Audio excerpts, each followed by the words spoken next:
Hey guys, welcome to Tech Trick Tutorials. In today's video, I will show you how to download Krita on Windows 11. So first, you just have to go to any web browser and then type Krita download. Click the very first link that you can see here, tap this one. Wait for a couple of seconds as it is processing. Click Windows Installer, tap this. Wait again and you will see it is now starting to download. Once done, click and then go to your download folder.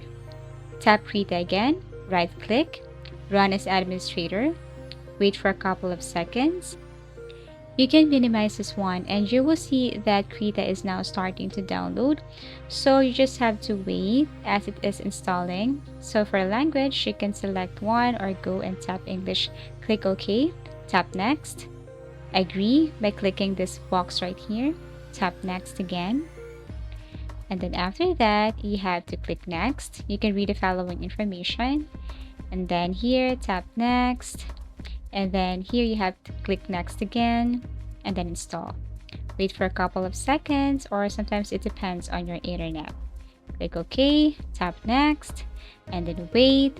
Then go to your start menu or search menu and then you have to search for Krita. Click run as administrator again. And Krita will just show up right here. And that's it. That's basically how easy it is to download Krita on Windows 11. Thank you so much for watching and see you again in our next video tutorials.